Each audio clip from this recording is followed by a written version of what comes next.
우선 좌파들이 즐겨 찾는 최저임금이 북유럽 국가에는 없다고 해요. 북유럽 국가는 최저임금이 없고 그 임금을 노조와 사측 간의 단체 교섭을 통해 결정되고 탄압이나 직무에 따라 다양하다고 합니다. 이거의 단점이 노조가 합의한 임금 때문에 비숙련 노동자들의 노동시장 진출이 어렵기도 하고 경제적 손실이 있기도 하지만 그렇게 분산된 제도는 중앙 정부가 전국 모든 지구군에 한 가지 임금 정책을 적용하는 것보다 훨씬 더 좋은 방식이 분명하다고 해요. 저는 이건 잘 이해를 못 하겠어요. 왜 그런지. 음, 이런 노조와 사측 간의 단체 교섭을 통해 결정되고 산업이나 직무에 따라 다양하고 노조가 합의한 임금 때문에 비승인 노동자들이 노동시장 진출이 어렵고 경제 손실이 있다는 거 어떤 부분 때문에 그러는지 이따 설명해 주실 분 설명 좀 부탁드려요. 그리고 스웨덴 같은 경우는 교육 문제에 있어서 굉장히 자유로운 선택을 할 수 있다고 합니다. 이 교육 문제는 저희가 지금 밀턴 프리드먼 월요일에 보고 있잖아요. 거기에서 교육 나중에 할 건데 이거 보려고 했는데 제가 깜빡 안 봤구나. 나중에 할 교육에서의 정부의 역할 거기에서 제안한 제도와 거의 동일하다고 해요. 그 제도가 어 스웨덴의 지방 정부의 공공 바우처를 이용해 가지고 학부모들이 자녀들의 사립학교의 재정을 지원받고 있다고 해요. 그래서 여기 심지어라는 표현이 이상하긴 한데 심지어 이익만을 추구하는 기업들이 운영하는 사립학교도 지원할 수 있다고 해요. 그러니까 굉장히 자유로운 거죠. 선택권이 다양하고 학교도 되게 다양하게 있는 거죠. 그래서 그 결과 그러니까 사립학교와 경쟁을 추구한 결과 아이들의 평균 성적이 향상이 되고 고등학교 성적이나 대학 성적, 교육 과정까지 긍정적인 영향을 미쳤다고 합니다. 그러니까 사회주의자들은 절대 반대를 하죠. 교육은 평등해야 되고 누구한테나 공정한 기회를 갖고 있어야 되고 사교육은 절대 안 돼야 된다. 이렇게 기본적으로 갖고 있잖아요. 근데 그 반대의 결과를 나타내고 있다고 하죠. 그다음에 북유럽 복지의 실체. 북유럽 복지가 그럼 실제 과연 어떤가? 결국 사회주의 체제는 모두 실패했죠. 여기에서 나왔던 예를 들은 나라들이 소련, 쿠바, 베네수엘라, 북한, 중국 등 여러 나라들이 있잖아요. 이런 나라들이 실패했잖아요. 이거 참고로 제가 중간에 말씀드리면 아까 제가 우리 좀 전에 했던 생글생글에서 말씀드렸었는데 잠깐 선생님한테 그 아틀라 그 모리님이 추천해 준 링크 걸어 주신 아틀라스 뉴스인가? 거기에 그 쿠바 베네수엘라 이야기가 나오더라고요. 제가 나중에 읽어 봐야지 하고 안 읽어 봤는데 걔네들이 어떤 과정을 거쳐서 지금 꼬라지가 됐고 그다음에 그 꼬라지를 왜 아직도 벗어나지 못하고 있는 건가에 대한 이야기도 나오더라고요. 나중에 여러분들 그거 아시는 분들은 아시겠지만 혹시 궁금하신 분들은 가서 읽어 보시면 좋을 것 같아요. 그게 쭉 연재가 돼 있어 가지고 보기가 아주 유익하더라고요. 그래서 어쨌든 현대 사회주의를 시도해 가지고 실패한 나라들은 우리가 익히 잘 알고 있죠. 소련, 쿠바, 베네수ela, 북한, 그다음에 또 있어요. 중국까지 인제 요게 합류가 되겠죠.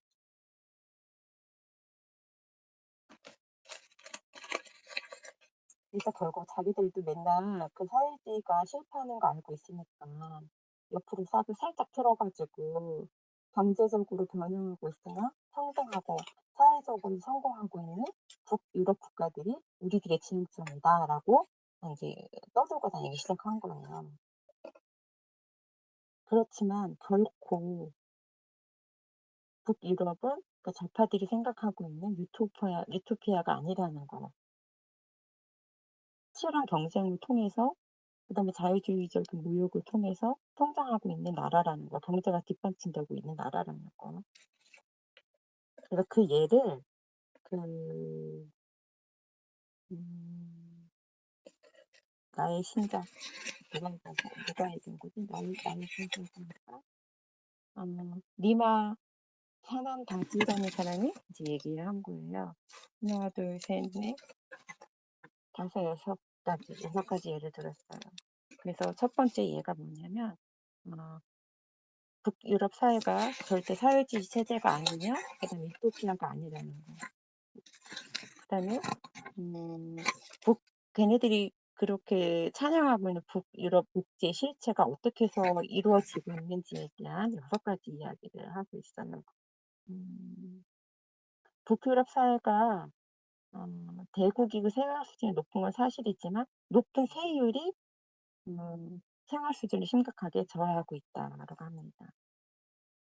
그다음에 음 북유럽 국가들이 강도 높은 노동 윤리를 시행하고 시장 친화적인 개혁을 실행하면서 대규모 공급 분야 손실을 보충하고 있다라고 해요. 여기서 미국이 분명하게 할 점은 세금이 높을수록 경제가 변형하는 것이 아니다. 오히려 그 반대다라는 거죠. 그쵸. 세금이 높을수록 자본 축적이 없어지니까 기업의 발달에 저해가 되겠죠. 그다음 세 번째로는 음 북유럽 사회가 광범위한 복지 제도를 도입하고 나서 번영한 게 아니고 자유경제 제도 안에서 낮은 세금 제도와 소규모 복지를 시행했던 20세기 중반 이미 경제적으로 사회적으로 독보적인 성공을 거뒀기 때문에 그 복지가 가능했던 거다. 제가 아까 질문 드렸던 게 여기서 나와요. 북유럽 국가들이 보여주는 높은 수준의 평등. 저 아직도 이거 사실 잘 이거 그냥 좀 애매한 표현인 것 같아, 이 자체가 그냥. 기니 개수랑 높은 수준의 평등이랑 사실은 좀 잘 이해가 아직 덜 됐어요, 사실. 북유럽 국가들이 보여준 높은 수준의 평등, 경제적 번영, 높은 수준의 신뢰, 여타 유리한 사회적 특질들은 독특한 정책이 아니라 독특한 문화에 기인한 것 같다. 그 스페인, 이탈리아, 프랑스 같은 그 유럽들도 대국을 지향했지만 북유럽과 같은 그런 글로가는 되지 않았다. 미국도 그런 남부 유럽의 길을 걸 수 있다고 생각합니다. 결국 시간이 흐르면서 방만한 복지를 했던 북유럽 국가 역시도 그게 감당이 안 되니까 결국 서서히 복지 규모를 지르고 시장을 장악하며 세금을 줄이고 있다고 해요. 그다음에 자유로운 이민자 밀가 높은 세금, 반대한 복지 제도의 결합이 스웨덴에서는 결코 성공적이지 않았다. 2015년 스웨덴이 실험적으로 시행했던 국경 개방 정책은 대규모 난민 유입으로 이어졌다. 이게 사회 긴장도를 높이게 됐죠. 융화되지 않으니까. 오히려 미국, 캐나다, 호주, 뉴질랜드 같은 나라들의 외국인 노동자들이 훨씬 더 잘 포용하고 있다라고 합니다. 여기서 되게 비교할 점이 그러니까 이 북유럽 국가들 스웨덴 같은 나라들은 난민을 유입했잖아요. 그거에 비해서 이런 미국, 캐나다, 호주, 뉴질랜드 같은 이 영미권 나라들은 난민보다는 외국인 노동자들을 받아들인 거잖아요. 유입한 거잖아. 이 사람들은 외국인 노동자들은 그 사회에 적응해서 잘 살고 포용돼 살고 있는데 유 난민들은 그렇지 않단 말인 거죠. 사회적 문제를 만들고 있죠. 이 둘의 차이에 대해서 또 확실히 저희가 얘기 나눠 볼 필요가 있는 것 같아요. 결국 북유럽식 민주사회도 결론적으로는 실패한 거 아닌가라는 생각을 합니다. 그다음에 독일의 기적에 대해서 경제 발전에 대해서 얘기를 하고 있어요.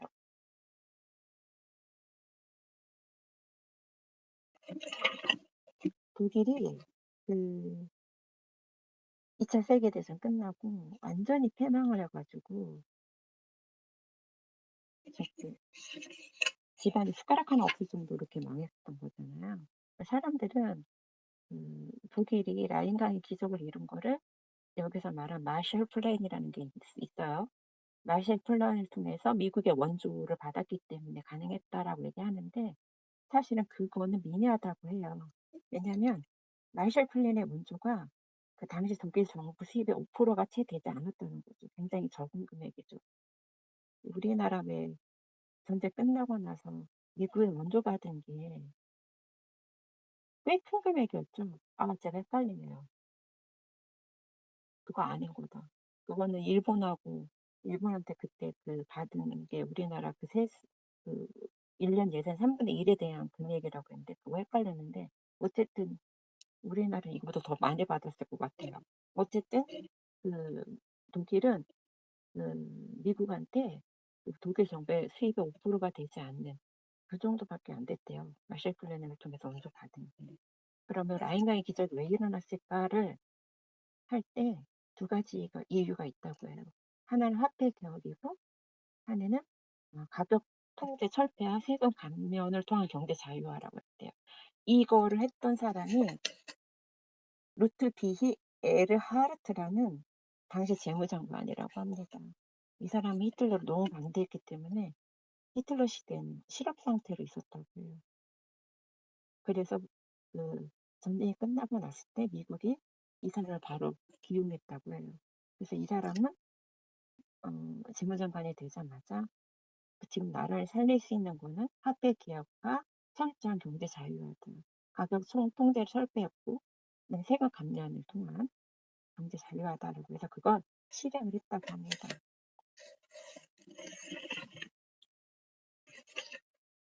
근데 여기에서 그 뒤에 그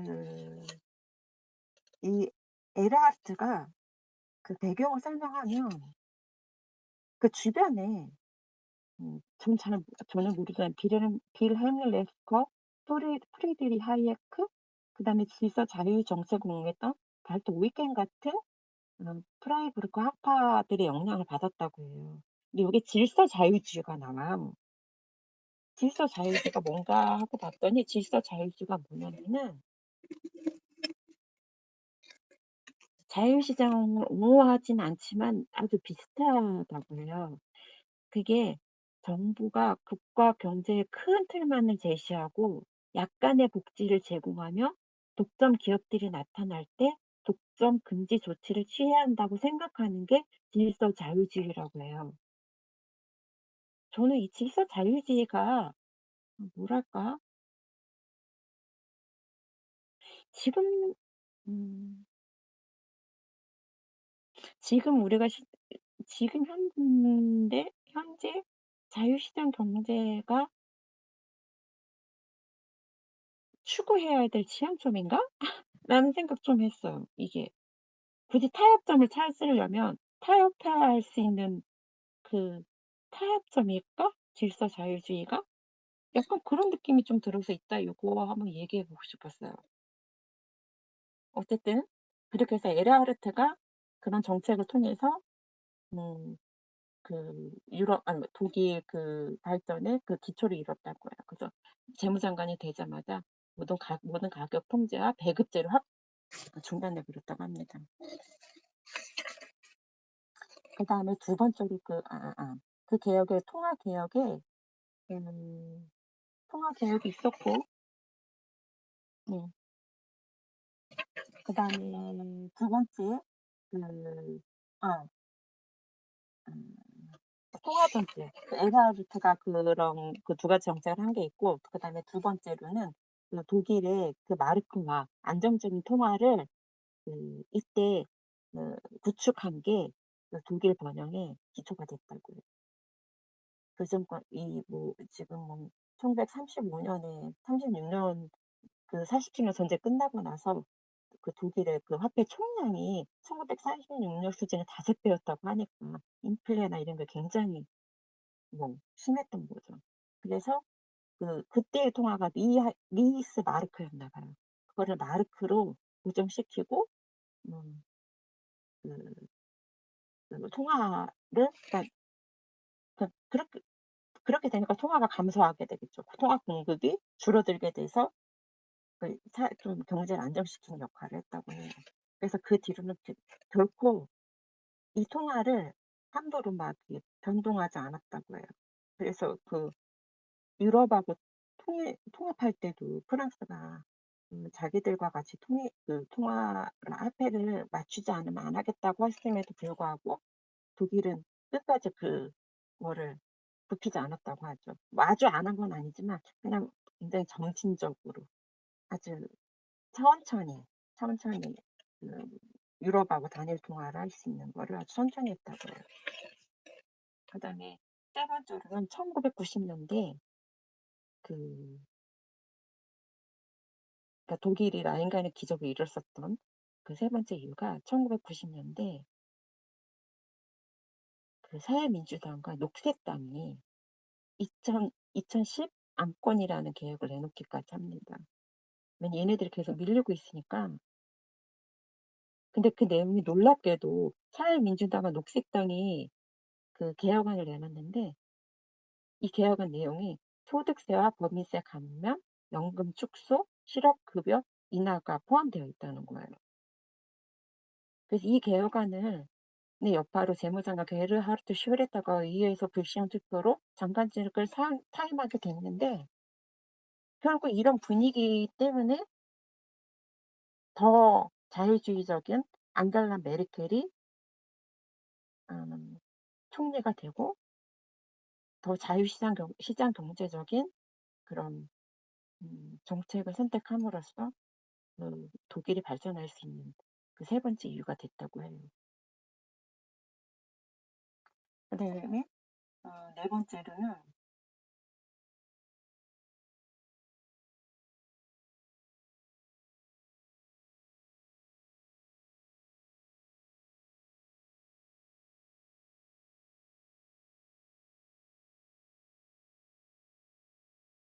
여기까지다. 세 가지의 가장 큰 그 이유로 독일 경제가 성공했다고 해요.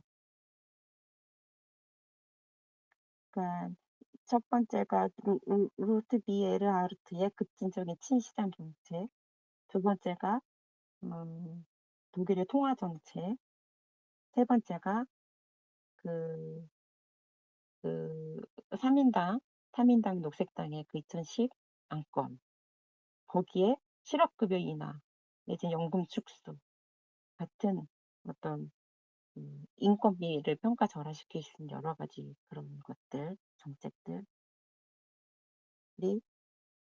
음 독일 경제 성공의 이유라고 해요. 그러니까 결국 이 얘기는 뭐냐면 독일도 그전까지는 정말 촘촘할 정도로 여기도 굉장히 국가 주도적이었잖아. 국가 지배적이고 히틀러 때도 그렇고 다.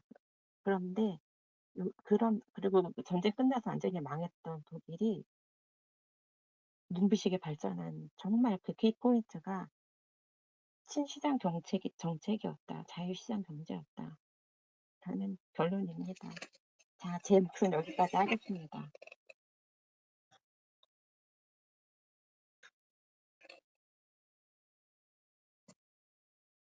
해피님 그다음 거 하실 문제 아니면은 제가 말씀드린 어떤 그 뭐지?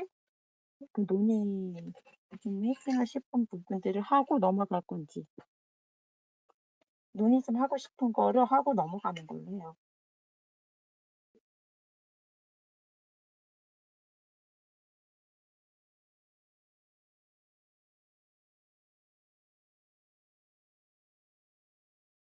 안 들려요? 제가 이걸 안 봤어요, 계속. 아, 안 들리는구나. 지금 들리나요? 저는 지금 잘 들리는데요. 안 들리시나 보다. 아, 이거 지금 아까는 옛날하고 똑같이 했는데 왜 무슨 이런 현상이 일어난 거지? 미안해요. 네, 눈코입 다 발제하신 거죠? 네, 발제 끝났고요. 아 네. 그 저도 발제를 시작할까요? 아, 네, 그러세요. 네. 잠깐만요. 아 예. 너무 발제 너무 잘해 주셔서 제가 어떻게 제가 비교되는 거 아니에요? 저는 그냥 간단하게만 하고 마칠게요.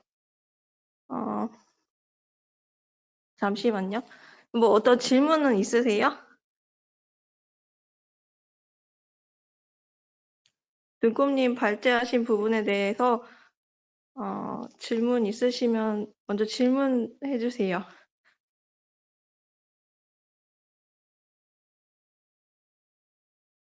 지금 제 말씀 잘 들리나요? 네. 아, 지금은 지금 들리나? 지금은 들려요. 네. 들려. 아까가 좀 쪼만했는데 지금 잘 들려요. 아까 내가 이거 뭐가 이상했었나 봐요. 이게 지금 이어폰이 계속 이게 블루투스 연결은 돼 있었는데 똑같이. 근데 되게 이상했다. 죄송해요. 제가 이걸 봤었어야 되는데. 어쨌든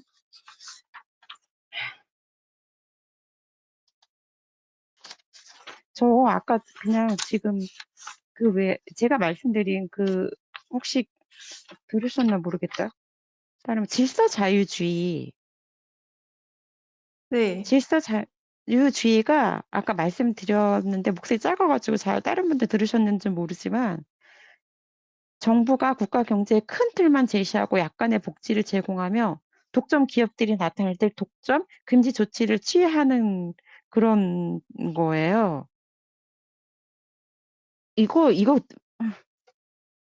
이거 문제 있는 건가요? 좀 뭐랄까 약간의 타협점으로 이런 거 이 정도야 되면 될까? 이렇게 생각했거든요. 정부의 그 역할에 대해서 한계를 짓는다면 어느 정도일까 생각해 볼 때 '이 정도면 되나?' 할 때 이 질서 자유주의 정도면 되나? 그런 생각했는데 어떻게 생각하세요? 이거의 문제는 뭘까요? 그럼 질서 자유주의가 뭘까요? 정확히 저는 설명 한 번만 부탁드려요. 지금 그러니까 제가 팬드마이크에서 그 정주 필링 그 인터뷰한 거 있거든요. 질서주의, 자유주의가. 근데 그 영상 찾아봐 가지고 링크 한번 해 드릴게요. 그래요? 질서 자유주의 있어요? 야, 예. 없는 게 저기 해 없네요, 가지고 거기는. 예예. 거기 팬드마이크에서 아마 했었는데 그 링크 한번 찾아보고 쳐 볼게요. 네. 저 이거 질서 자유주의 그냥 저도 그 어 102 몇 페이지예요, 페이지예요? 해피님. 102 페이지, 해피님. 102 페이지 맨 윗줄 네. 3개인데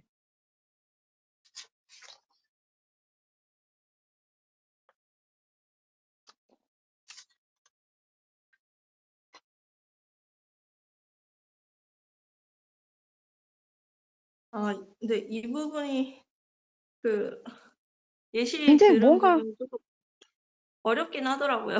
저도. 이거 뭔가 음. 있잖아. 자유시장 경제를 음. 생각할 때 요즘의 분위기랑 생각할 때 보면 약간 타협점이 될 수 있지 않을까? 이 생각 들지 않나요? 저는 이게 네, 약간 맞아요. 그냥 애매하더라고요. 그러니까 저는 어떻게 보면 그 박정희의 그 그 경제개발 그거랑 비슷하게 이해하면 안 될까요? 그 라인 강에 아. 기적해 가지고 왜냐면은 인제 음. 그 2차 대전 끝나고 완전 독일이 지금 막 초토화됐잖아요. 막 어떻게 보면 이게 음. 좀 질서를 잡으려고 했는데 그게 이제 혼란했던 시기니까 '그 질서 자유주의라는 게 생기지 음. 음. 않았을까.'라는 어찌 음. 보면 좀 연결시켜야 되지 않을까 좀 그렇게 이해를 하고 있거든요. 눈꽃님, 음. 여기 질서 자유주의가 음. 완전히 자유로운 시장을 옹호하지는 않지만 그냥 정부가 약간 큰 틀만을 제시하고 약간의 복지를 제공하면서 독점 기업들이 나타날 때는 독점 조치를 이렇게 금지시켜야 된다 그런 생각이 있다는데 이게 그 독일의 그 문화적인 특수성을 고려해야 될 것 같아요. 여기는 그 기독교 민주당이 이제 있잖아요. 그래서 그런 분위기에서 생각하면은 사회 통제주의랑은 좀 다른 부분으로 생각해 볼 수 있을 것 같아요.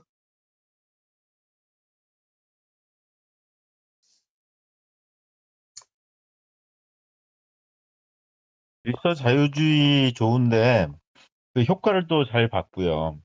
특히나 권위주의적인 시대에 나 그 기반이 워낙에 그 기존의 시장 경제 기반이 충분히 서 있지 않고 국가 개입이 굉장히 강했던 나라라면 질서 자유주의가 괜찮은 것 같은데요. 제 느낌으로는 이거는 이제 좀 더 우리 뭐 좀 더 각자 더 공부 좀 해보고 고민을 해봐야 되겠지만 제가 지금 현재 갖고 있는 생각으론 이 국가의 개입이 굉장히 그 언제든지 커질 수 있는 그 경향이 있다.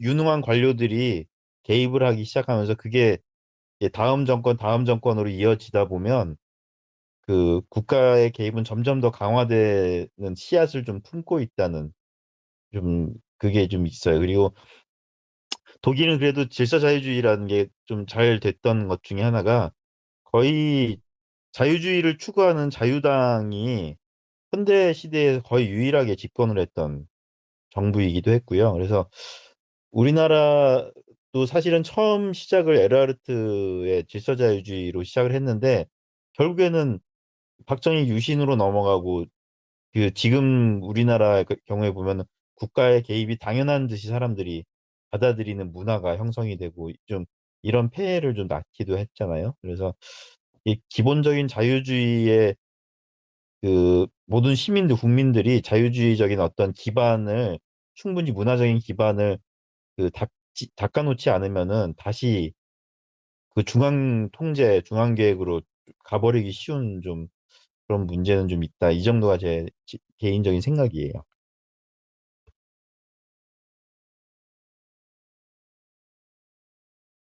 네, 답변 감사합니다.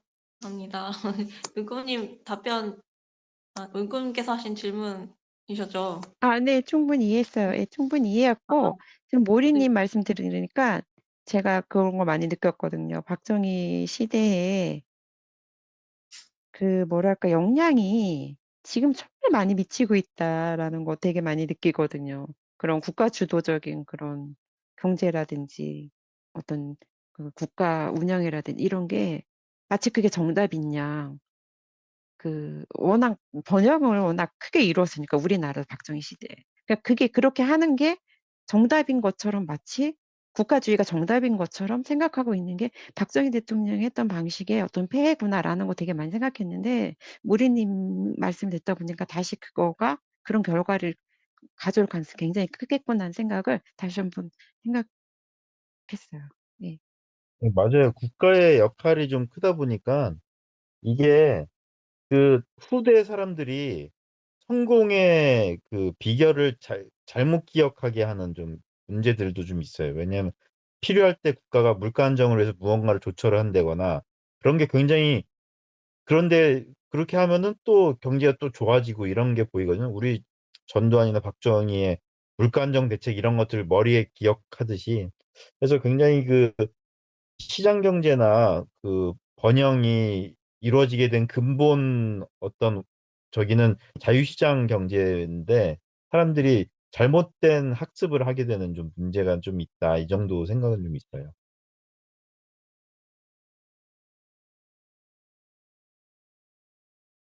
그러면은 발제 그리고 시작할까요? 아니 하나만 더 네. 네. 여쭤볼게요. 그 저기 그 그 그 북유럽 국가 최저임금이 없고 노조와 사측 간의 단체 교섭을 통해 결정되고 산업이나 직무에 따라 다양하다. 근데 이런 게 그 노조가 합의한 임금 때문에 비숙련 노동자의 노동시장 진출이 어렵고 경제적 손실이 있다고 해요. 이게 왜 그런 거죠? 그 그 비숙련 노동자. 최저임금이 생길 수가 나라마다 조금 북유럽 나라마다 조금씩 다른데 스웨덴 경우는 옛날에 그 대, 대타협을 이뤘어요. 그 노동자들이 분리제도. 파업권을 포기했어요. 어, 그래서 노동자들은 파업을 안 하는 조건으로 대신에 이게 기업이 굉장히 자유롭게 사람을 자르거나 자유롭게 뭐 할 수 있게 해준 거죠. 그 사이에 정부가 낀 거예요. 이제 그래서 그 노동자들이 뭔가 노동자들에게 선택의 여지를 그 직업 선택의 여지도 어느 정도 굉장히 제한하고 그, 그 집단쟁의 같은 것도 제한하면서 대신에 너희들이 잘리면 국가에서 너희들이 어떻게든 직업을 찾을 수 있게 해주겠다. 내지는 재교육하게 해주겠다. 이런 거를 하고 그런 재교육 비용이나 이제 그런 비용들은 이제 복지 관련 비용들을 세금의 형태로 대기업들이 또 많이 내게 하고 그런 식으로 돌아가고 있는 거죠. 사실은 합의라고는 하는데 합의에 의해서 그걸 정한다? 사실은 그렇지 않아요. 거의 일방 통보에 가깝다고 보는 게 맞아요. 왜냐하면 난 못 받아들이겠다, 난 파업하겠다라고 하는데 파업권이 없으니까 꼭 받아들일 수밖에 없는 거예요. 노동자들은.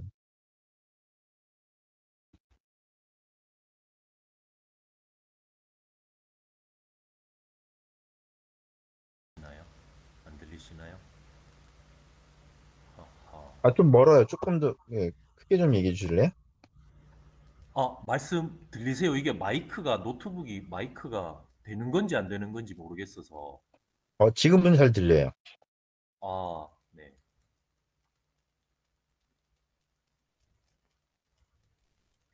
북유럽에 대해서 그 이런 이야기를 들었어요. 북유럽이 너무 살기 좋을 것 같은데 막상 이민을 가면 너무 그쪽 사람들의 동질성이 높아서, 그러니까 외국인이 우리나라에 왔을 때 느끼는 것처럼 그 북유럽 사람들 동질성이 너무 높고 집집마다 뭐 할머니나 할아버지나 이런 사람들이 다 보고 있대요. 언제 누가 들어와서 어떻게 하고 무슨 행동을 하고 언제 나가고 뭐 집 관리는 어떻게 하고 그런 거를 감시하듯이 다 손바닥 들여다보듯이 보는, 어떻게 보면 그 좌파들이 좋아하는 농촌 공동체 비슷한 그런 식의 문화가 크기 때문에 그 이민자들이 특히 언어가 영어만 쓴다거나 영어를 주로 쓰는 게 아니라서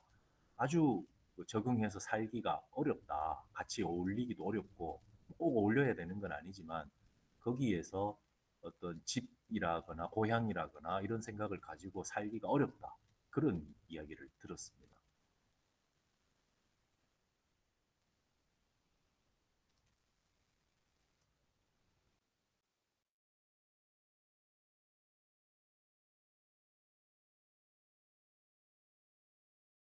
어디 자유님께서 혹시 음, 그 저- 말씀하신 부분이 몇 장이었죠? 12장인가요? 정확하게 그 내용이 나오는 건 아니고 그 네. 북유럽이라는 거에 대해서 사람들이 환상이랄까 아주 살기 좋고 자연 환경도 너무 예쁘고 좋고 뭐 이렇게 생각을 하는데, 실제로 그 우리나라 사람 같은 경우에 그러니까 뭐 같은 유럽 쪽이 뭐 유럽이라고 해도 북유럽하고는 좀 다르지만 사람들이 살기가 적응해서 살기가 참 어려운 동네라고 그러더라고요. 그리고 뭐 또 조금 더 이야기하면 그 모리님 말씀처럼 탈출 많이 한다는 게, 특히 노르웨이 이런 데는 그 남녀 갈등이 심해서 지금은 그게 많이 완화가 됐다 그러던데, 여권을 너무 신장시키는 바람에 남자들이 탈출을 해서, 그러니까 이제 그 북유럽 사람들은 뭐 유럽 사람도 마찬가지고 프랑스 사람 그 모두 마찬가지인데 전부 미국 가서 살고 싶어 한대요. 아무래도 뭐 자유도라든지 여러 가지가 낫다고 보고, 그래서 그런 부분들을 생각을 좀 해야 되는데, 특히 좌파들은 북유럽이 뭐 세계 최고의 지상 천국이라는 식으로 자꾸 선동을 하니까 말씀을 드려봤습니다. 네, 그리고 자유님 또 하나, 말씀처럼 네. 네네. 그리고 또 하나 아까 그냥 우리 자공비 방에 얘기가 나와서 제가 정리하려고 하는 건데요. 제가 아까 그 방에 또 질문 드렸던 거요. 그 북유럽과 그 남부 유럽에 똑같이 그 거대 복지 정책을 쓰는데 왜 두 나라가 다른가?"라는 질문을 드렸었잖아요. 그때 그 나누리 님이 인제 그 역자한테 질문해서 얻은 대답이 그 소득 분포라는 게 분배 정책뿐만 아니라 인구, 경제의 크기와 다양성의 영향을 받고 인구가 소국이고 경제가 특정 산업에 집중된 나라는 크고 다양한 산업이 있는 나라에 비해 어 분산이 크게 되는데 여기서 분산이 크게 된다는 게 그 복지 분산을 말하는 건지 모르겠어요. 그래서 북유럽이 대부분 인구 소국이고 특정 산업이 집중된 나라들이라서 그런 조건을 갖고 있기 때문에 그 복지 제도나 이런 게 성공할 수 있었다. 그리고 나라가 번영할 수 있었다라고 이해하면 되는 건지. 남부유럽은 인구도 더 많고 넓고 특정한 그런 집중 산업이 없고 그렇기 때문에 북유럽 같은 안정적인 나라가 되지 않았다. 될 수 없는 조건이다라고 이해하면 되는 건지 책에 그러니까 나왔던 그런가요? 것 같은데.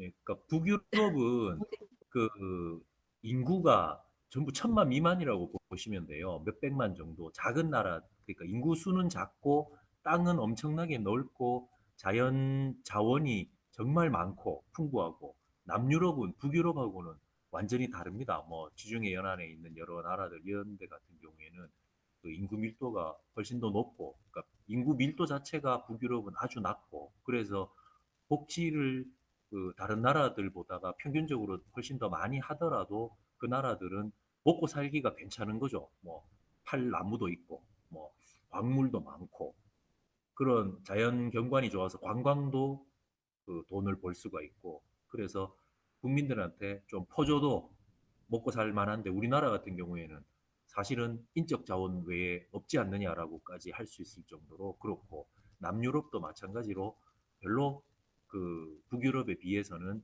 인구 밀도도 높고 자연 자원도 적고 그렇다는 겁니다. 그래서 아예 이 그 분류 자체가 다르다. 환경이나 이런 게 뭐 같은 한국도 하나의 나라고 미국도 나라고 뭐 중국도 나라고 남유럽 각국들도 나라고 그렇지만 나라들 간의 그 상황이 완전히 다르다는 거죠. 북유럽하고 남유럽은.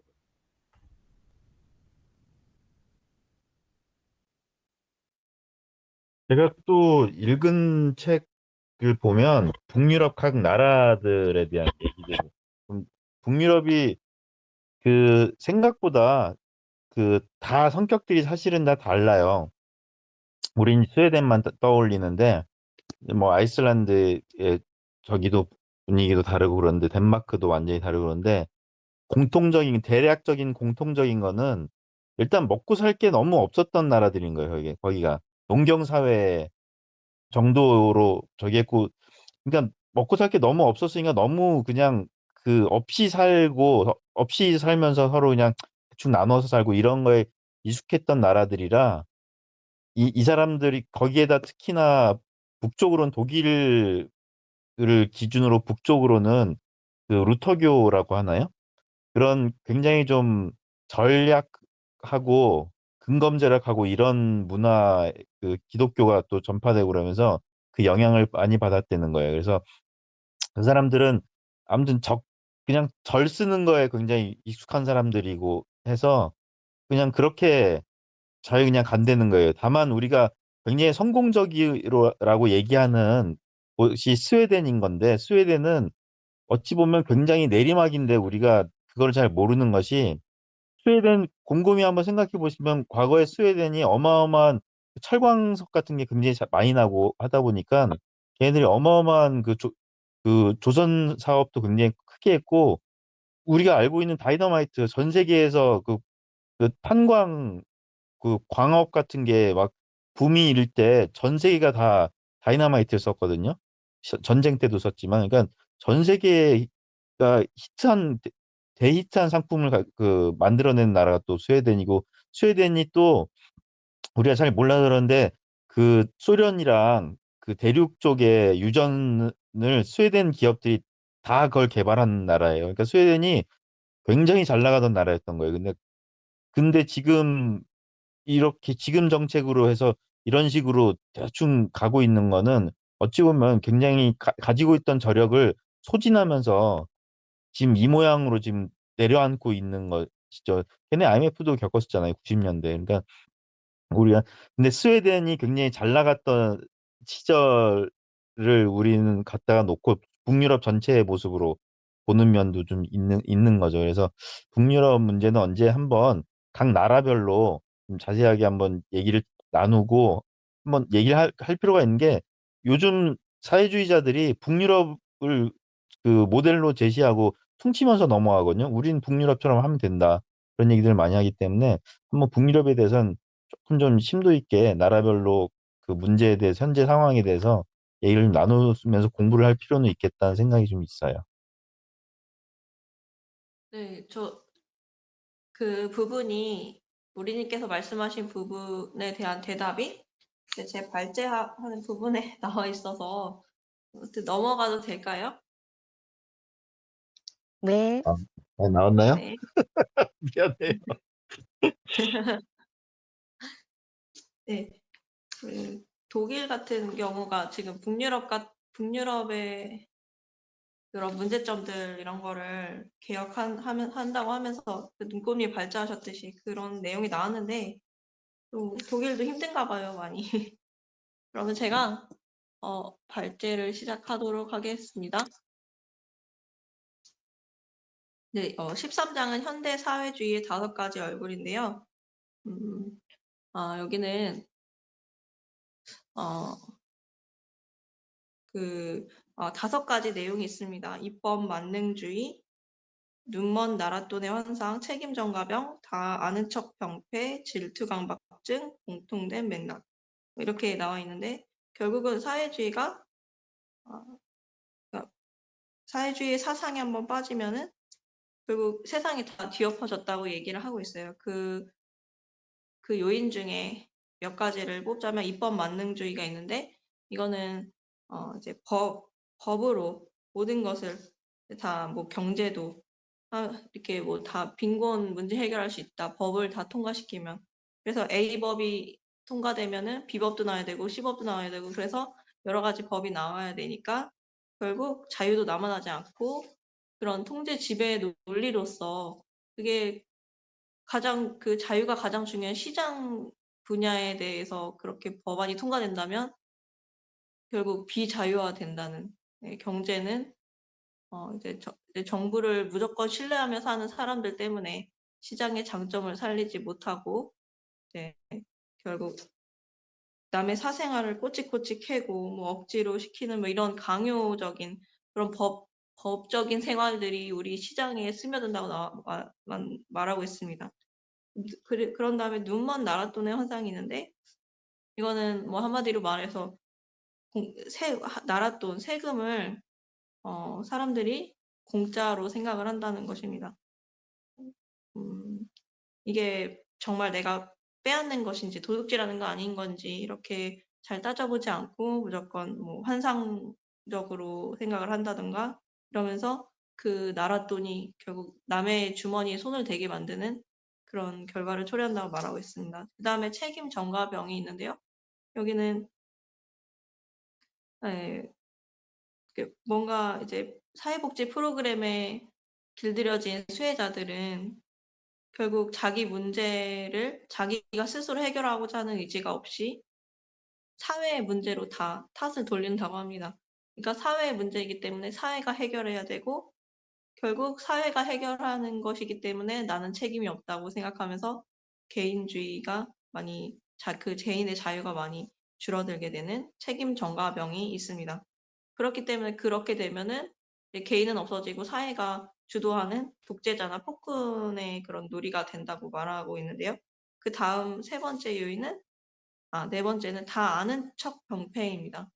여기는 사회주의 사상의 주된 특성으로 다 아는 척을 한다는 걸 꼽았습니다. 레너드 리드가 꼽았는데요. 그러니까 다 안다고 생각을 하면 되게 다른 사람들의 일에 간섭하게 된다고 하는데 저도 이런 거를 많이 겪어보는 것 같아요. 그러니까 정부가 다 아는 척 자유를 제약하면서 그렇게 여기도 간섭하고 저기도 간섭하고 이렇게 하면서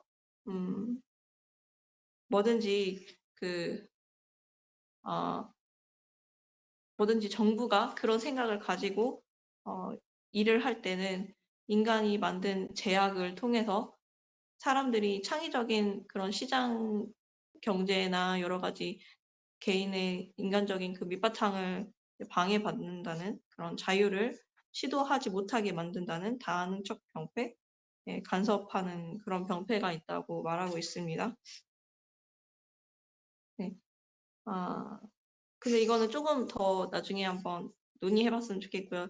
그다음에 질투 강박증이 있는데 이 질투 강박증은 사회주의의 주된 그 특성 중에 하나가 사람들을 시기한다는 것입니다. 시기하기 때문에 질투하기 때문에 그 사회주의 입법의 특징이 다른 사람의 부자가 되는 것, 소득이 많은 거를 그 부러워하는 시기하는 마음에서 비롯된 그 법안들이라고 하는데요. 질투나 탐심에 뿌리를 두고 결국 부자들의 돈을 이제 많이 우려내고자 한다고 이렇게 표현하고 있습니다. 그다음 공통된 맥락이 있습니다. 여기는 이런 5가지 사회주의 특성들 속에 공통된 맥락은 결국 인간 개개인의 창의적이고 긍정적인 그런 자유로운 본성을 이제 무시하고 그것보다도 그렇게 수많은 좋은 점들을 뒤로 하고 어두운 인간 본성의 어두운 면에 호소한다고 이렇게 말하고 있습니다. 결국 여기서는 자유와 노예 사이라고 이렇게 표현하고 있습니다. 네, 그 다음 14장 발표하겠습니다. 14장에는 버니 샌더스라는 미국 정치인을 예로 들고 있습니다. 버니 샌더스는 민주당 대통령 후보로 나왔다가 떨어지긴 했는데요. 굉장히 그 당시에 많은 그 사회주의적인 그 이념을 지지했던 후보로서 많이 유명해졌고 또 젊은 사람들의 지지를 최근인데도 많이 받았다고 이렇게 말하고 있습니다. 이 버니 샌더스를 통해서 아까 모리님께서 말씀하셨듯이 왜 북유럽의 그런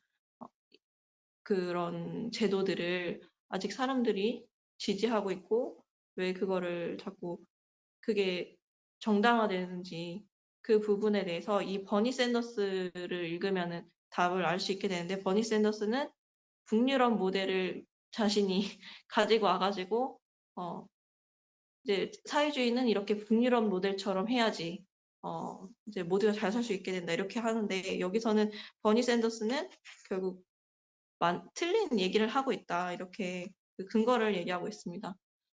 버니 샌더스가 오해하고 네, 버니 샌더스 오해하고 있고 결국 생각하지 못하고 있는데 그 단적으로 쿠바의 카스트로 정권을 오히려 자본주의 정권보다 더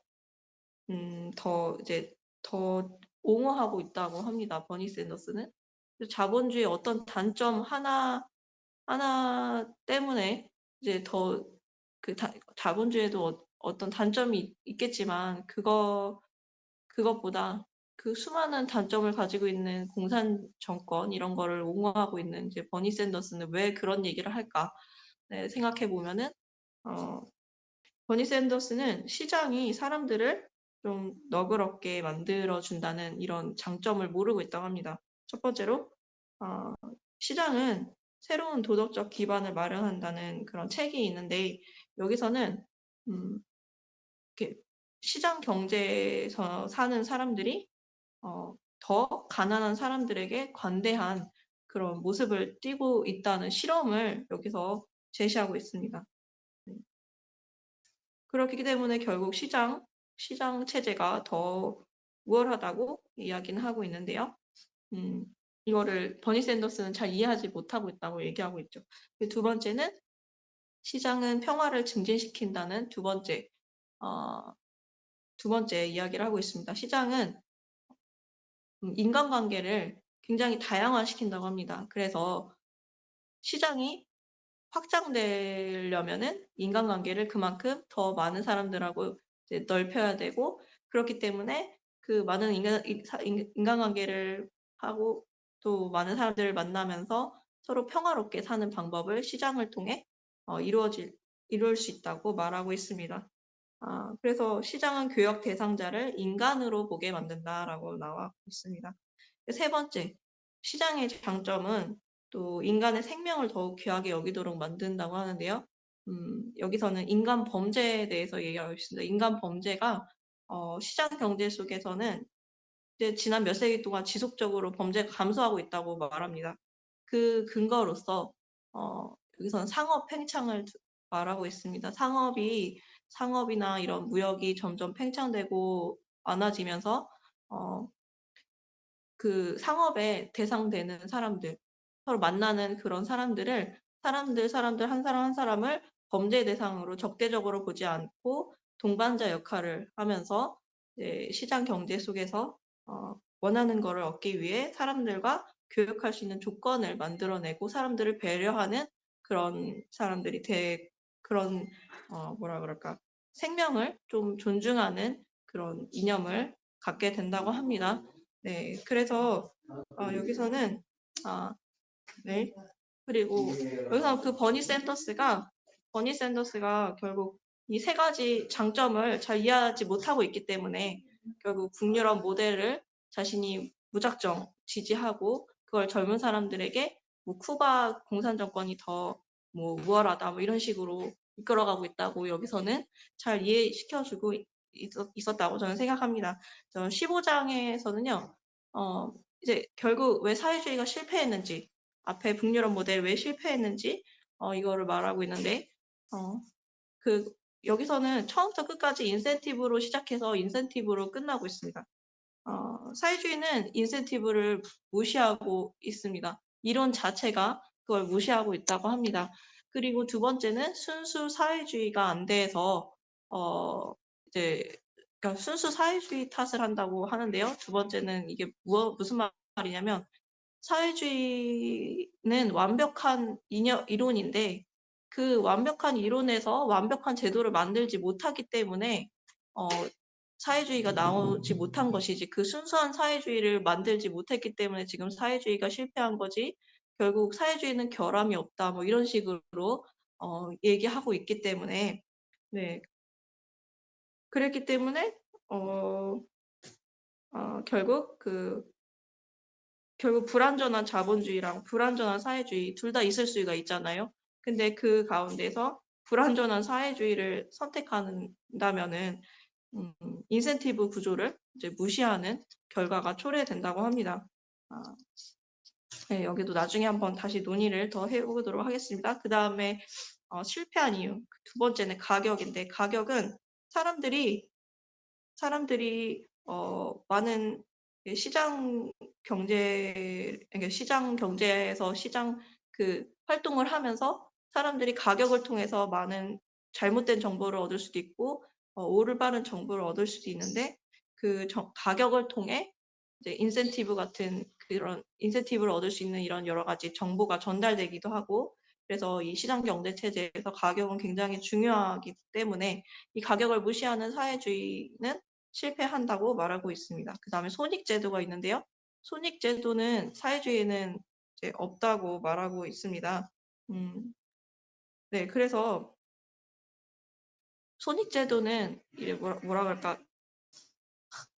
그러니까 이 사람의 손해나 뭐 이익 같은 이런 거를 잘 따져서 시장 경제 속에서 사람들이 활발하게 이런 이익을 추구할 수 있게 해주는 좋은 제도인데 그 조절 능력을 상실하면은 손익의 기준이 없어지고 그 손익의 기준을 두지 않고 그 기준이 아예 없어지고 뭐 사회주의적으로 이제 간다고 하면은 결국 인센티브는 실패하게 된다는 것이죠. 그래서 시장은 돌아가지 못하게 된다고 말하고 있습니다. 그 다음에 사유재산권이 있는데요.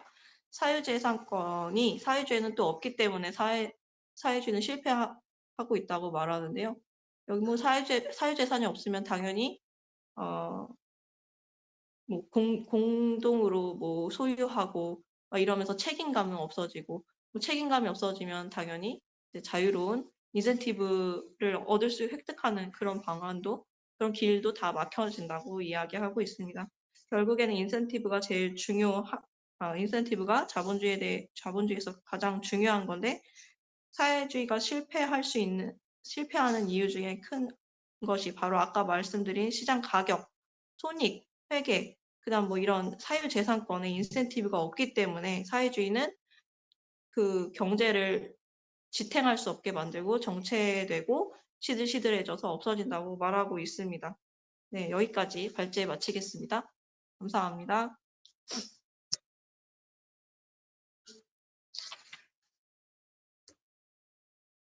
네, 그래서 아까 버니 샌더스가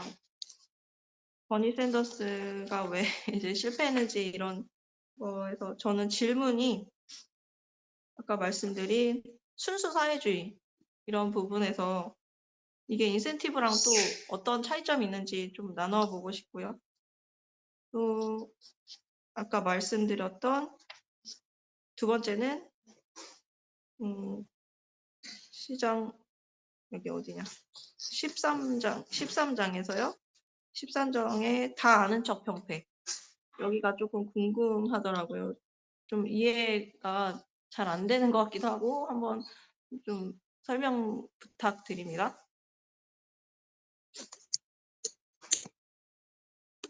또 다른 분들 질문 있으시면 질문 해주세요.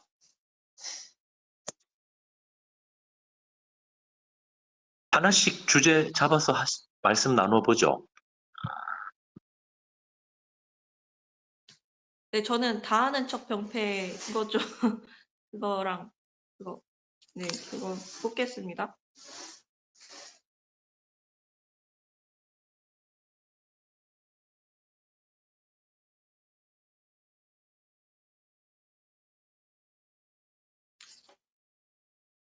근데 이 버니 샌더스가 미국의 정치인인데 이름이 좀 재밌네요. 버니라고 하니까 버니가 토끼 아닌가요? 그건 반이에요, 반이. 아, 그 다 아는 척이라는 게 결국에는 네. 뭐 설계주의, 뭐 구성주의 그렇게 보시면 될 것 같아요. 뭐 계획 경제를 할 수 있느냐, 계획적으로 판단할 수 있느냐, 사회주의 계산 논쟁 했던 그런 부분 그렇게 보시면 될 거라고 봅니다. 네, 네, 저는 어떻게 생각을 하냐면은 너는 모르고 나는 아니까 그러니까 말은 똑같은데 세상이 이렇게 될 거라고 이제 순진한 생각들을 하고 있는 거죠. 저는 그렇게 이해를 해요. 이게 세상이 이렇게 저는 될 건데 너는 왜 그렇게 딴 생각을 하냐? 그 차이인 것 같아요. 그 차이. 그게 그러니까 거기서 이제 오만과 저는 자만심이 오는 거죠. 네. 저는 다 아는 척 병폐에서 저는 그 얘네들이 갖고 있는 왜 그 절대선이 있잖아요. 내가 생각하는 나의 이념이 자유주의 이념이 절대선이야 라고 생각하는 그런 느낌이 들었어요.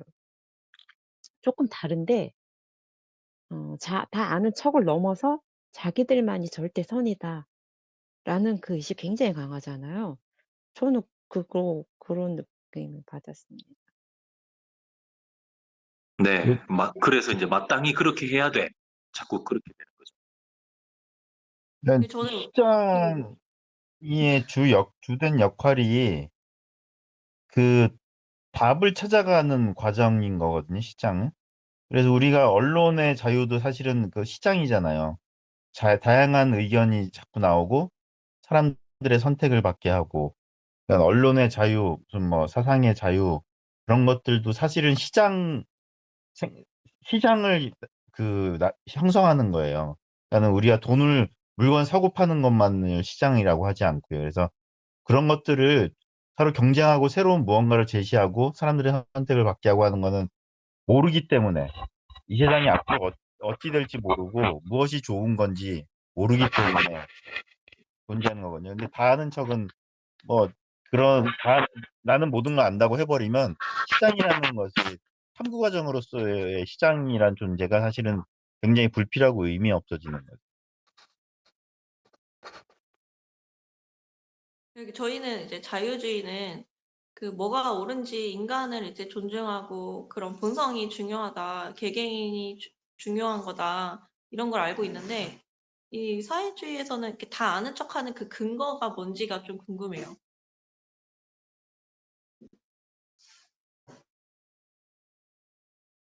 뭐라 말할까? 좀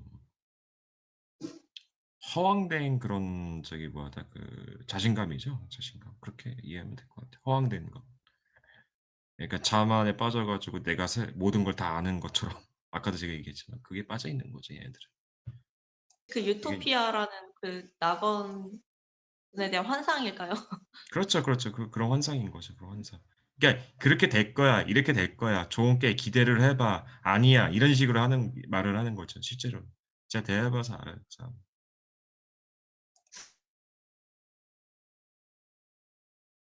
세계관이 그래서 우리가 기독교 세계관이 안 좋은 영향을 미쳤다고 이제 흔히 하는 얘기가 그 세상의 역사주의라고 우리 보통 얘기하는데 세상은 어떠한 엔딩이 정해져 있다. 그게 결국에는 이제 해결주의 사상으로 빠지거든요. 해결주의 사상은 이제 세상은 반드시 진보한다라고는 게 그 역사주의의 한 표현이에요. 근데 그런 세계관을 가진 사람들은 무언가 달성되고자 하는 엔딩이 있다는 생각을 가지는 거예요. 그럼 그 엔딩을 먼저 알고 있는 사람은 이제 그것을 향해서 세상을 재구성할 수 있다. 그렇게 이제 그런 생각으로 연결이 되는 거죠. 그래서 사실은 사회주의라고 하는 것이 그 막스가 창안해낸 생각이라기보다는 그러한 세계관들 굉장히 오래된 세계관이에요. 플라톤 때부터 있던 세계관이거든요. 그 세계관이 말하자면 좀 이 사람 저 사람들의 생각들 잘 모아서 정교하게 좀 말하자면 그 뭐라지 사람들을 설득시킬 수 있게 뭔가를 구성해서 이제 잘 배열을 하는 게 마크시즘이라고 이제 이해하면 될 것 같아요. 그러니까는 그것도 있고 인제 제 생각도 하나가 뭐냐면은 인제 뭔가 좀 저항해야 된다는 그런 심리적 그런 내면의 그 폭력성을 가지고 있어요. 저항해야 된다. 마치 저항 안 하는 사람은 인제 시대의 정반대로 당하고 너네는 그냥 말장난하는 그런 사람으로 이제 낙인을 찍는 거죠. 그리고 그러면서 이제 좀 뭐였더라? 자기들이 원하는 이제 좀 우상된 인물, 허구의 인제 그런 지도자가 나타나기 원하는 그런 심리를 가지고 있죠. 대표적으로 그 이재명 빠들 보면 알잖아요. 그 대기문 같은 애들이. 그런 류의 애들이죠.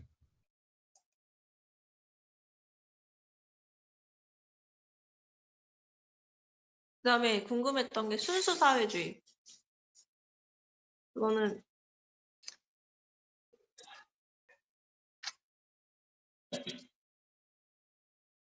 네. 그 순수 사회주의를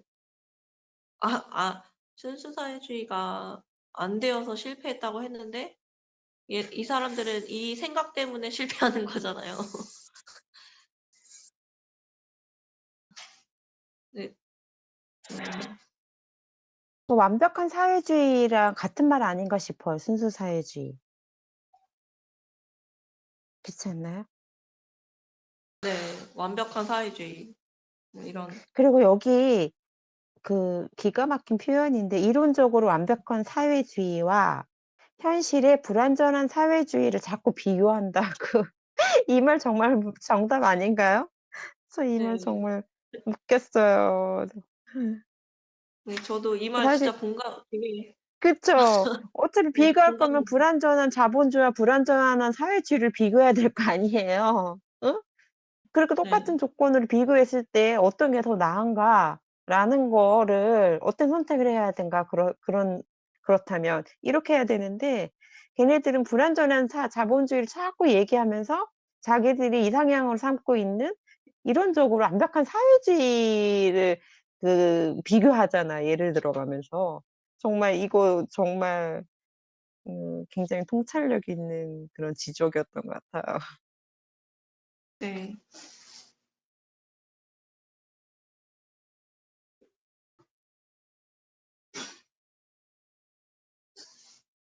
그러니까 그 저는 순수 사회주의가 네 인센티브랑 어떻게 관련이 될지가 설명하려니까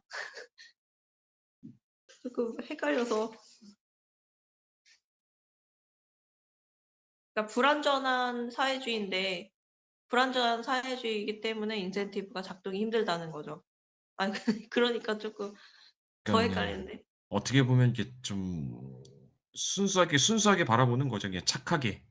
예를 들면 인제 그냥 "니께 내 거고 그렇게 될 거라."는 그런 이제 순진한 생각들이 그렇게 순수 사회주의라고 아 이렇게 보면 될 것 같아요 저는. 니께 내 거고 그럴 내 수도 거 있겠네요. 놓은데 거기서 우리가 왜 뭐였더라 내가 왜 뭐 욕심내 가지고 왜 내가 더 많이 가져가야 되냐. 그런 어떤 그 인간의 그런 심리적인 네. 게 작동되는 거죠 거기에서. 근데 그렇게 될까요? 그러니까 순수 사회주의라든지 완벽한 완전한 사회주의 그 얘기하는 게 뭐 다들 말씀을 하셨지만 그 어느 학자가 조사를 했는데 뭐 20 몇 개국에서 50 몇 가지 방법으로 그 사회주의를 했는데도 불구하고 그 좌파들이 맨날 하는 소리가 뭐 북한 같은 경우에는 뭐 김일성이 그 제대로 된 사회주의를 한 게 아니고 뭐 수령주의를 했다라든지 뭐 소련은 뭐 스탈린 때문에 뭐 잘못된 거다라든지 그런 식으로 계속 핑계를 대고 딴소리를 자꾸 하고 제대로 된 저거는 제대로 된 사회주의가 아니고 그래서 그랬다.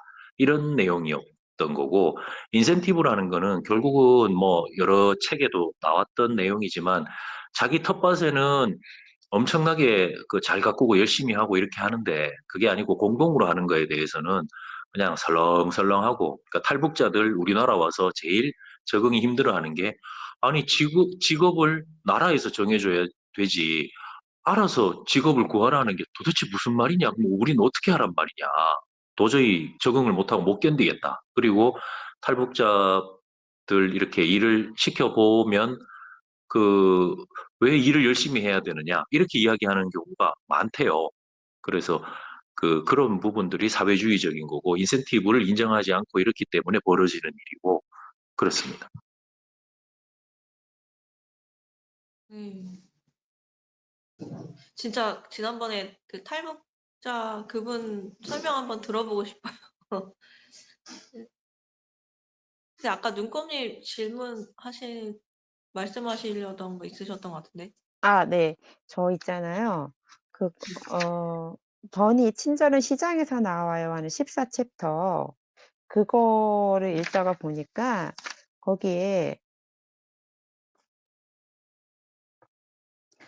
전 마르크스주의자 허버트 진티스는 말한다 하면서 "시장을 광범위하게 이용하는 사회는 협동, 공정, 개인 존중의 문화가 발달한다." 이렇게 얘기를 했대요. 아 그러니깐 '시장이 친절하고 배려가 있는 사회다.'라는 거잖아요 결론은.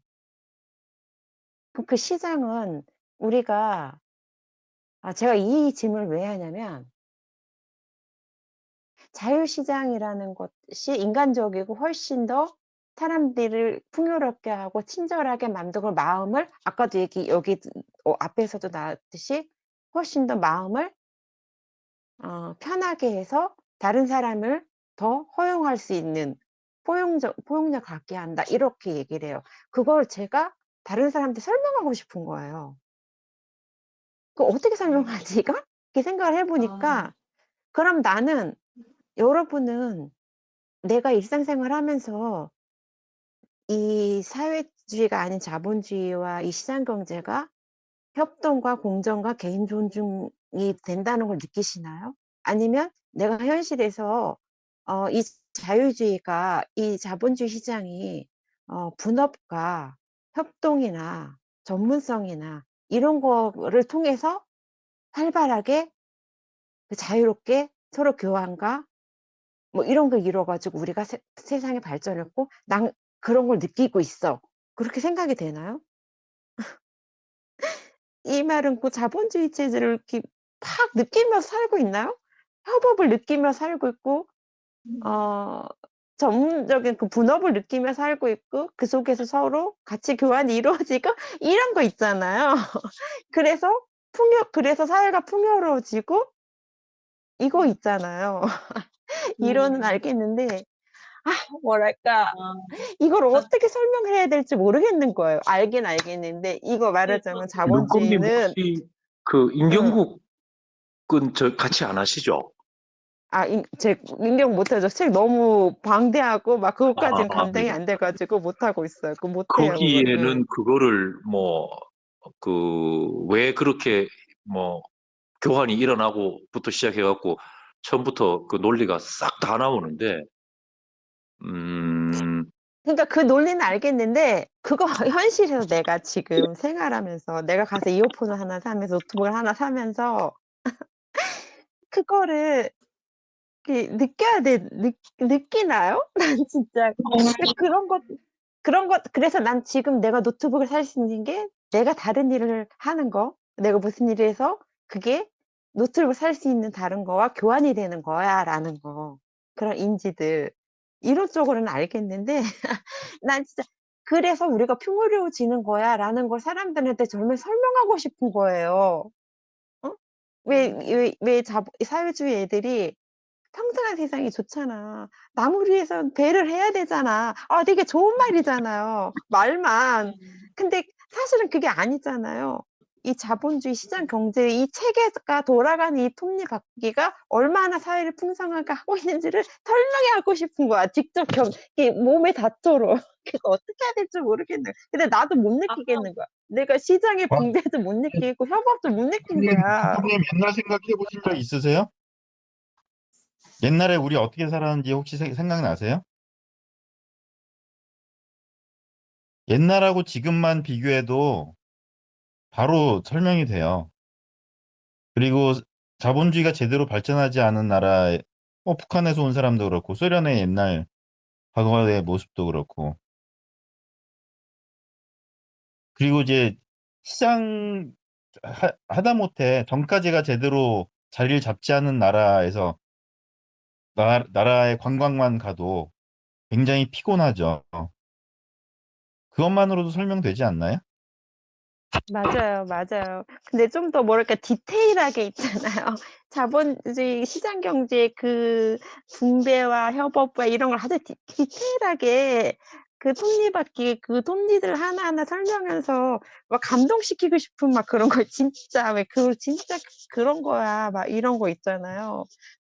아까 그런 생각이 들어요 막. 여기 그 14장에서 계속 나오는 게 뭐 여기 이 3 장에서 계속 나오는 게 막 이런 게 나오잖아요. 인간이랑 시장이랑 비교해 가지고 "시장은 인간을 더 인간답게 만든다." 이런 얘기를 자꾸 나오고 있어요, 그 대조시키면서. 근데 그 아까 모리님께서 말씀하셨듯이 그 해겔은 결과를 정해 놓고 딱 결과 그 운명론 막 이런 걸 해 놓고 네 거기에 이제 뭐 다 자기네가 이렇게 뭐 맞춘다 막 이렇게 말씀하셨잖아요. 해겔의 그런 거. 논리처럼 그 해겔이 딱 이렇게 논리를 해 놓으니까 거기서 뭐 막스도 생기고 거기서 이렇게 되는 것처럼 여기 바로 위에 보시면요. "시장은 이기심 보다는 공정함이라는 측면에서 사고하는 데 익숙하게 만든다." 이 문장이 있는데 뭐랄까 시장에서는 우리가 개개인의 의사를 존중하고 개개인의 이기심도 어떻게 보면은 좋은 쪽으로 바꿔서 이렇게 활용되게 만들잖아요, 이제 사회를 발전시키는 쪽으로. 근데 그렇게 시장이 이기심에서 그냥 뭐 안 좋게 말하더라도 그냥 최소한 이기심에서 출발한다고 하더라도 결과는 공정함으로 갈 수 있다는 그런 거라고 보면 좋지 않을까 싶어요. 근데 만약에 반대로 시장주의가 아니라 저기 뭐 사회주의 이런 쪽에서는 공정함이라고 해겔처럼 딱 이렇게 그걸 결과를 딱 잡아서 이렇게 출발을 한다고 하면은 나중에는 공정함으로 딱 하는데도 그 결과는 이기심으로 가잖아요. 서로 이게 다 공정하게 배분한다고 하는데 독재자가 나오고 이기심 집단이 나오고 소수만 이제 지배하고 독재하는 그런 체제가 나오니까 결국에는 우리 개개인 인간이 결과를 정할 수는 없잖아요. 아까 모리님께서도 자유주의의 그 매력이 다 모르기 때문에 그걸 알아가는 배움의 과정이라고 그게 장점이라고 말씀하셨잖아요. 그렇듯이 시장은 우리 개개인의 그 결과를 개개인의 책임에 맡기고 또 그거를 자유로운 보이지 않는 질서 가운데 그거를 좋은 쪽으로 사회를 발전시키고 나가는 공정함뿐 아니라 엄청나게 많은 뭐 협동, 공정, 개인 존중의 문화가 발달할 수 있도록 이렇게 상위 체계로 이렇게 뭐라 그럴까 좋은 쪽으로 이렇게 이렇게 선한 쪽으로 발달시킨다고 볼 수 있지 않을까 싶어요. 네. 거봐, 우리는 설명하려면 많이 해야 해. 죄송해요. 이렇게 좀 많이 해야 그렇네요. 돼. 우리는 설명을 하려면. 그러니까 좋다는 거 간단하게 얘기하면 공정 설명하려면. 설명하면은 목적이 아니라 결과라고 얘기하면 돼요. 그냥. 그러니까 뭐 간사주의자나 전체주의자에 대한 그 공정에 대한 결망을 그냥 이게 뭐다 정책적으로 할 뿐이다. 이렇게 하면 간단하게 얘기하면 돼요. 근데 저는 결과주의나 과정주의 두 개 중에 어떤 게 하나가 더 좋다 이런 게 없는 것 같아요. 저는 모르겠어요. 딱 정하면 정한 쪽으로 또 해야 되고 아무튼 여러분들의 생각도 궁금합니다. 좀 선전선동으로 좀 나가야 된다 하는 게 제 방금 좀 생각이기도 해요. 그냥 예를 들면 그거지 이제 이재명이가 뭐 어떤 국민재나 뭐 기본국을 준다 그러면 나라에서 돈 준다 대신에 뭐였더라 내 재산이 없어진다 이런 식으로 뭐 집 준다 그러면 내 집이 없어진다 이런 식으로 좀 나아가. 그러니까 뭐 그러게요. 총량제를 만약에 음식점 총량제가 이재명이야 말인데 음식점 총량제 하면은 저기 뭐야 그러면 내가 뭘 사 먹냐 나 사 먹을 게 없다 그런 식으로 약간 좀 선전선동했으면 좋겠다는 생각도 들어요. 알 수 없는 두려움을. 그래서 이제 그런 이제 팩트 영역에서 싸울 때는 싸우고 선전선동 영역에서 선전해서 싸우고 좀 그렇게 나가야 되지 않을까 라는 또 생각도 들고 있어요.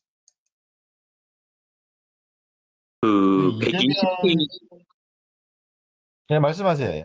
예, 120페이지 손익제도 부분에서요.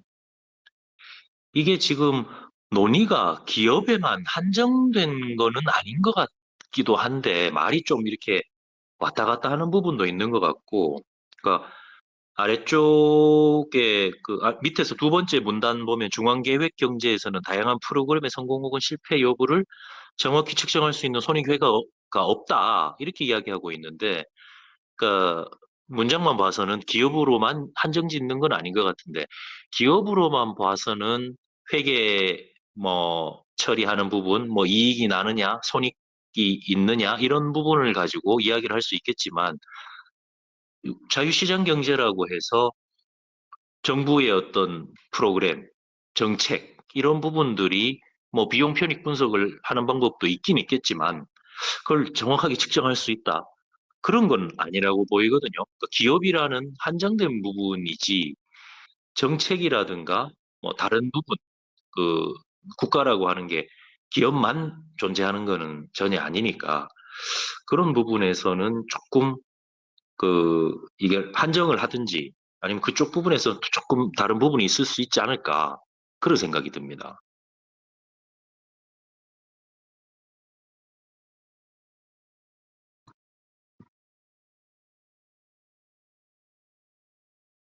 정부의 정책이 성공했는지 여부를 판정할 수 있다는, 성공했는지 실패했는지 여부를 확인할 수 있다는 말씀이신 거죠? 아니, 그러니까 이 사람의 논지가 중앙계획 경제에서는 정확하게 측정할 수 있는 손익회계가 없다. 그러니까 물론 뭐 대우가 참이지 뭐 저거 뭐 필요 조건 충분 조건 따질 수도 있겠지만 어쨌든 이게 자유시장 경제라고 해서 어떤 다양한 프로그램들에 대해서 성공 실패 여부를 손익 회계로 측정을 할 수 있느냐 그것은 쉬운 문제가 아닐 거라고 보이거든요. 기업이면 오케이 인정하겠는데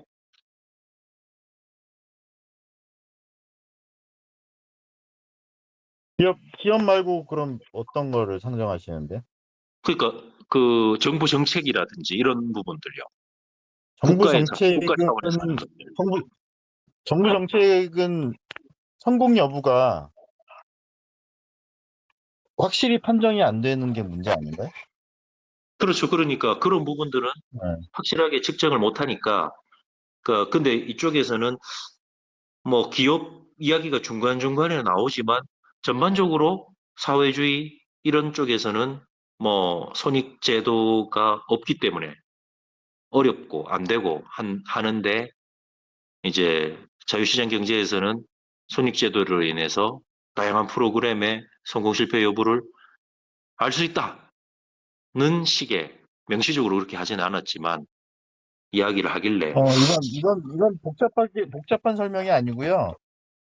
사람들한테 물건을 많이 팔면은 돈을 벌잖아요.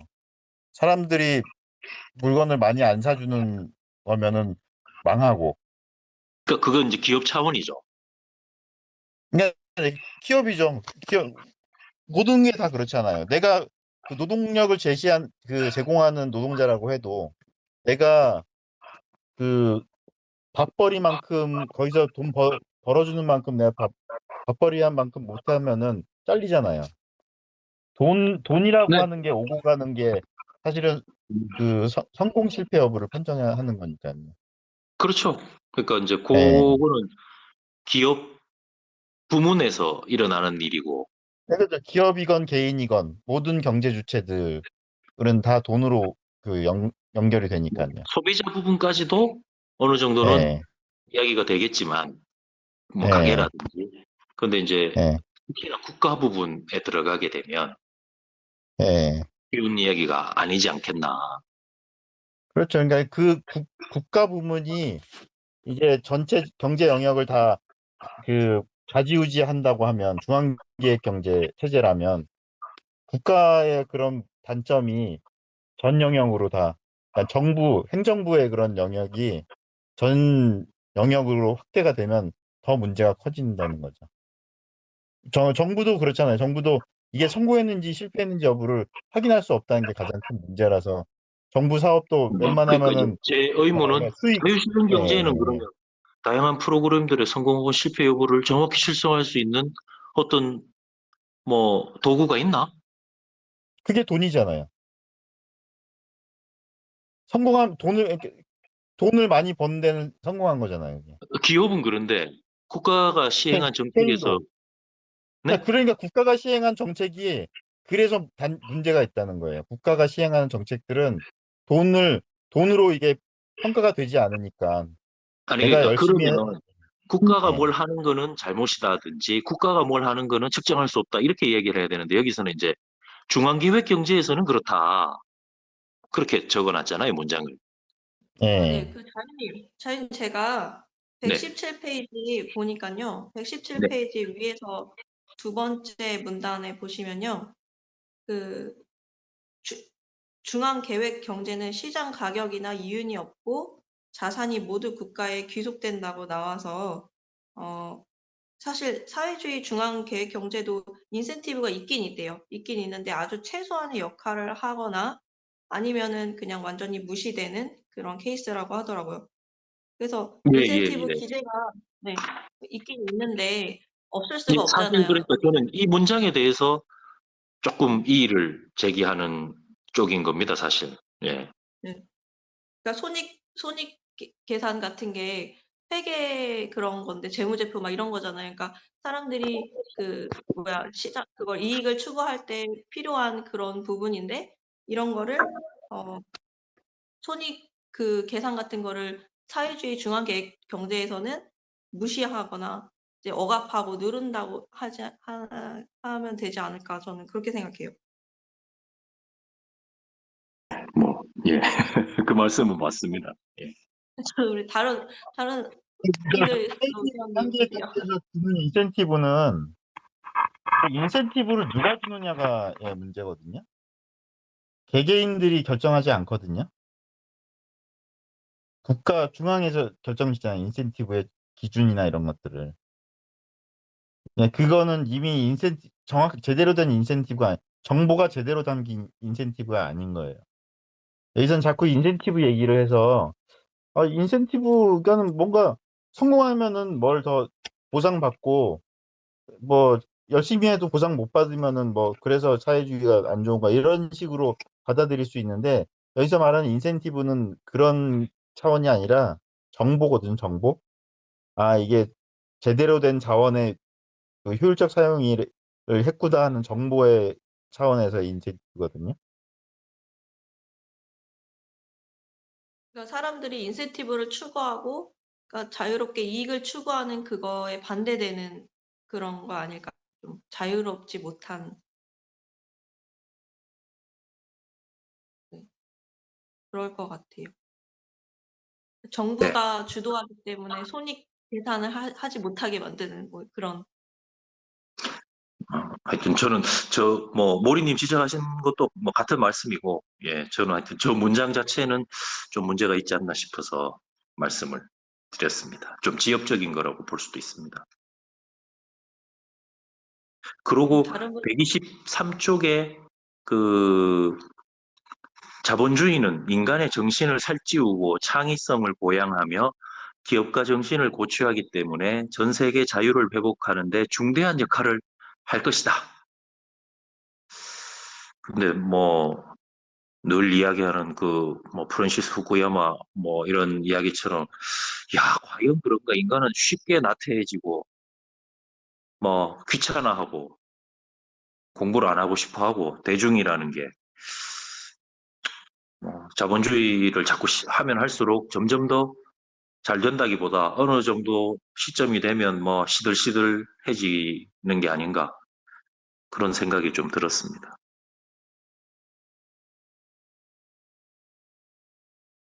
자유님이 그 말씀 하시니까 우리 쭉 제가 그 자유주의, 사회주의 이렇게 쭉 공부하면서 느낀 게 우리 인류가 어 자본주의 시대보다는 사회주의적 시대가 훨씬 더 길어요.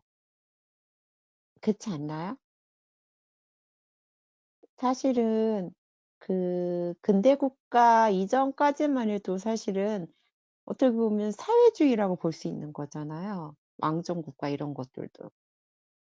어떤 개인주의나 자유주의 시대가 아니었기 때문에 그런 시대가 꽤 오랫동안 인류에 지속돼 있잖아요. 그래서 자유주의는 산업혁명 이후에나 우리가 조금씩 그 개념을 그런 체제를 어, 가 발견되기 시작한 거잖아요. 발명된 건가요? 그래서 예. 죄송해요. 지금도 우리가 근데 음, 저는 좀 궁금한 게 자본주의가 인류의 번영을 사람을 잘 살게 했기 때문에 나태하게 만든다라고 하시는데 나태해지면은 굶는 게 자본주의 아니에요? 나태해질 수 있게 그 자본주의로 그 일군 번영을 나태해질 수 있게 국가가 배분하고 국가가 개입하기 때문에 사람들이 나태해지는 거 아닌가요? 저는 자본주의는 오히려 계속적인 성공을 추구해야 되기 때문에 나태해지기 힘들다고 저는 생각하는 편인데요. 그, 자본주의가 좀 불완전할 수도 있겠지만 완벽한 자본주의가 없으니까 자본주의가 최선의 그 경제 대안으로서 뽑을 때 말할 수 있는 거 아닐까 싶어요. 완벽하냐 아니냐 그런 내용은 전혀 아니고 저는 자유시장 경제가 최고라고 생각을 하고 하는데 그러니까 인간에게 결함이 있다는 거죠. 한마디로 사람에게.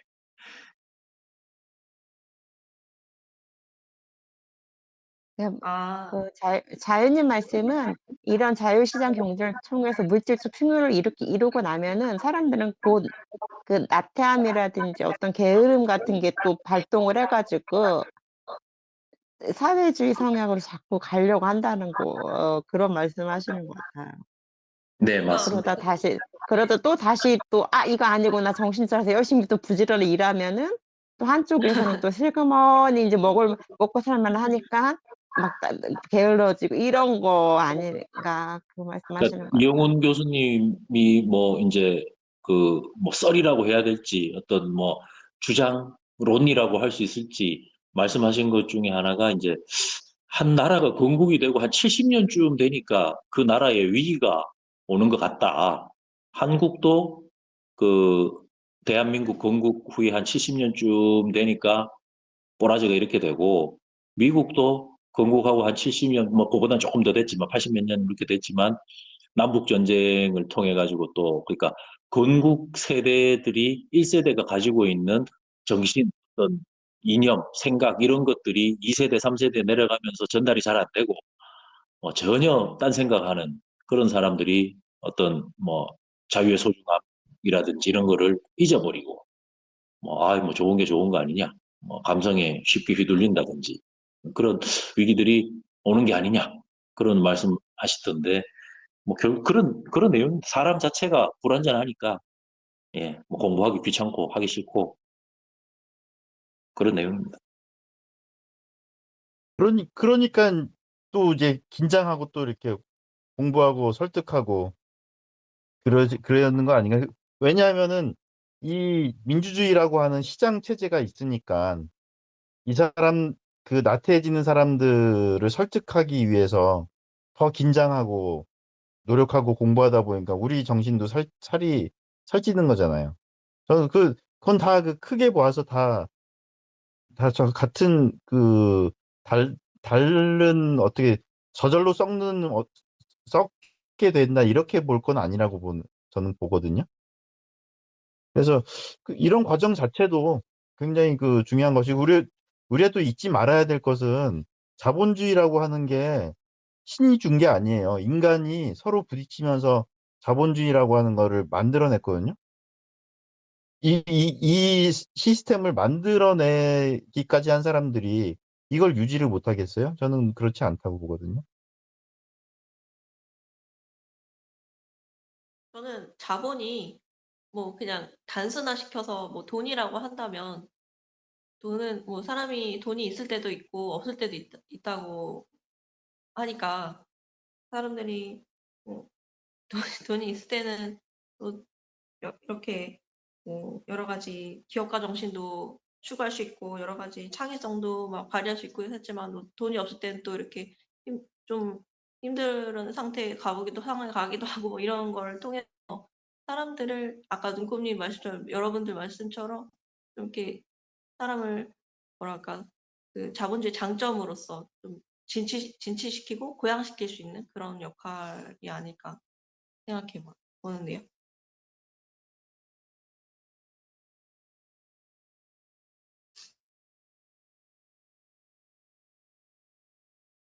모리님 말씀 들으니까 맞네요.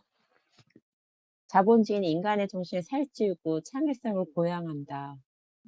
이런 과정 제가 여러분들하고 같이 얘기하고 자본주의든 시장 경제를 공부하고 이야기를 나눈 이 자체가 고민을 하고 하는 이 과정이 제 정신을 살찌우게 되는 거네요. 자본주의에 대해서 얘기하고 얘기를 나누는 거 그 자체만으로도. 그렇게 생각이 들어요. 네, 그렇습니다.